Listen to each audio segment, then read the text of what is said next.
Hi, this is MEZA Grandduchess RASMASKONEN. Happy 4th of July, also known as Ryan Tomlinson. Flowers and feathers, fluffs and stuff. If you do that barbecue, make sure it's sweet or savory or spicy to your tongue. And lick it well until you rest in white, requite red of passion, and blue of samba love itself. Have a happy 4th of July. Flowers and feathers, fluffs and tops. Just did my 4th of July regular prayer Friday prayer day, so forth, did my cleaning and so forth. I want to say a couple things today, and I want to show you this from Naomi Campbell. I don't know if you can read it. Tumblr. Can you read it? Can you see it? And part of it says, don't compare yourself to me ever. You're not on my level and you will never be. The uniqueness and individuality of striving to be the best that you can. Not self-serving, not offensive, but it's an expression of true self and true talent. And I guess sometimes when you're confronted by or being belittled for who you are, you have to say, I am better. And it's okay to be better, to act better, and to foresee better. And to be the best that you can be. On my Tumblr page, there's a hot guy. I love guys, top guys. Ooh, what's a nice body. Anyway, not to stray away from the topic, I wrote a little something today, and I always like to share my writing. Truth and hope is quite dangerous. Truth gives us the strength to do so many things, and it gives us the security to be and to become so many things. And I always say, people say you can compromise the truth, you can do this. It's so Cinderella to say you always have to do this and always have to do that, or you have to pick and choose how you do it. I always say, from my experience of being a part of the Army Nurse Corps and to see the disingenuity of its situation, I would say to myself, what was I trying to defend? The truth of the organization or the truth of myself?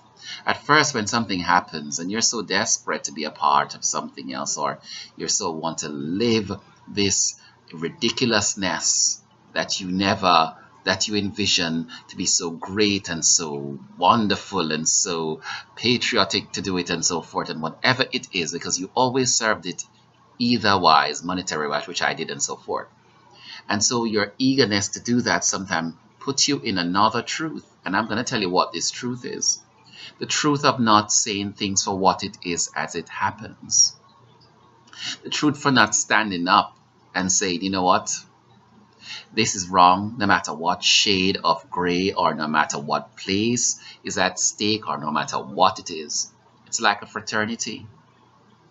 You're chosen, you were hazed, and you were done so many evil things. And in the final end, the gatekeeper said, we don't want you, throw you out. So was that torture worth it for you?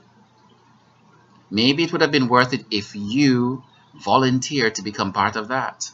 Or you want to be within the organization, which I did not volunteer to be, or I did not want to be a part of. And even if it's in its selection, I understand a certain election in it.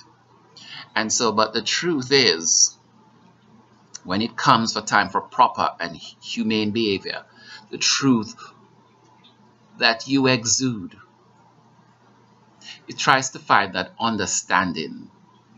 Why not earlier? Why wait?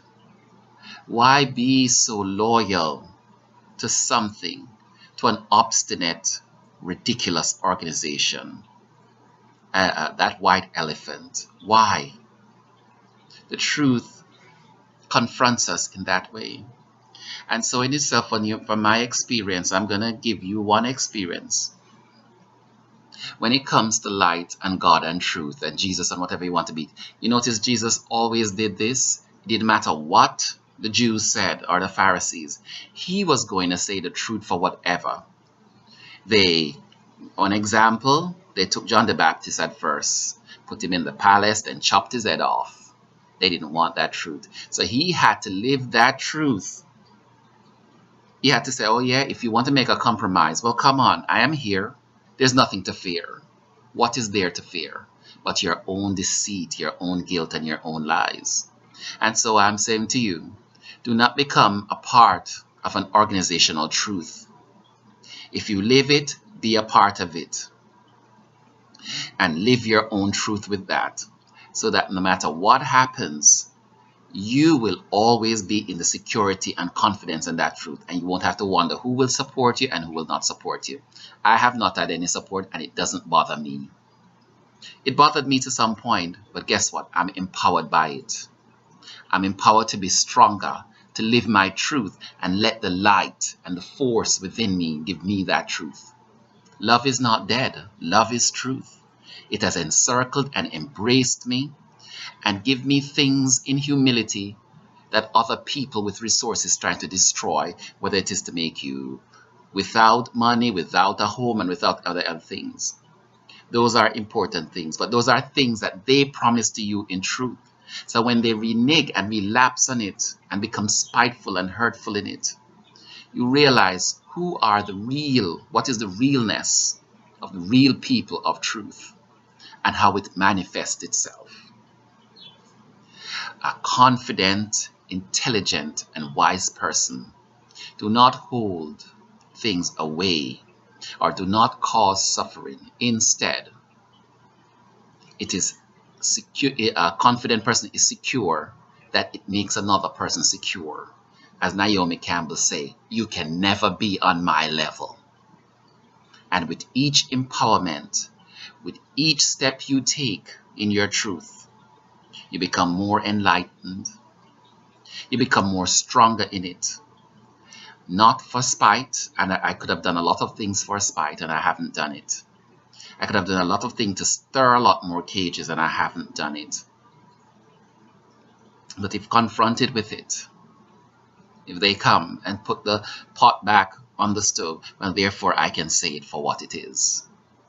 But as Naomi Campbell, you can never be on my level, because I could never, Jesus would never suffer anyone in spite or insecurity. Neither would Allah, neither would Buddha, but give them the peace and security of the basic level that these knowledgeable people, I don't call them intelligent, knowledgeable, what I say, food, safety, and whatever, and love.